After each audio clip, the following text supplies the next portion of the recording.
This is Matt from Denon DJ, National Demonstrator with DJ Kit TV, and we are giving you an overview of the new Denon DN-MC3000, which is an all-in-one controller that will control either a Traktor over in the UK, which is what it goes with over there, or over here in the US.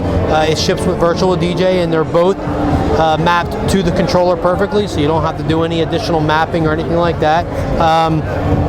Just from looking at the unit, it's built well. It's solid steel construction. It's not plastic or anything like that. The wheels are solid. They feel good under when you're working with them. Same thing with the faders. They're high quality faders, crossfader as well. The knob, same thing.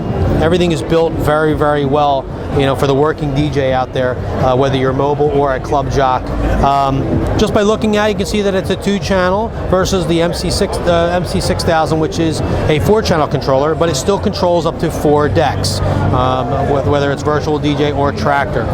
You would simply adjust your tracks up here by just switching that, and it controls your deck as far as your volume, and then over here your deck changes as far as what side you want to load up to, as for what player. You're able to do it that way. Some similarities and some differences between this and the 6000. The 6000 has your 4 hot cues, and then you would shift and you would get your samples. While on here you have your 1 through 4 hot cues, and then switch here, and then you have 5 through 8. Virtual DJ allows you to have 8 hot cues, and then your sampler and your effects is all done up here, so it's separated this time on the 3000 versus where it's combined on the 6000.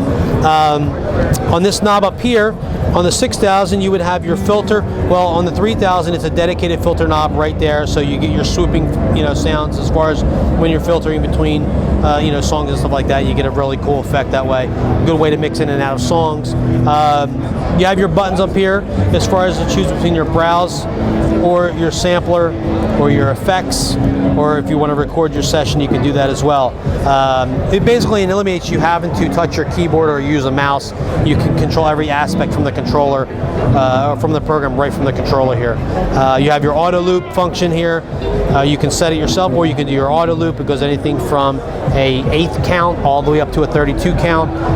It's got a mic input balanced, okay, 1 mic, and then your levels are there. Your cue functions are all here. It has balanced 1/4-inch outputs, and then it has some line inputs for like a CD player or a an MP3 player, an iPod or something like that, and your volume controls would be done for that over here.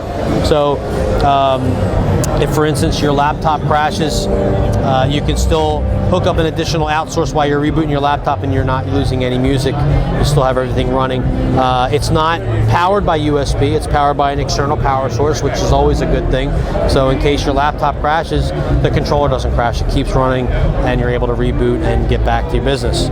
Other than that, and another big thing is it does your video mixing. If you use virtual DJ has a video mixing plug-in which comes with it, and you're able to do your video mixing all from this one unit. Not only that, but your audio mixing as well. So you can simply tell your crossfader to do your video, and then your audio portion for the video will be right here, or you can tell it to do both, and it works the same way. That's a very flexible piece of gear. So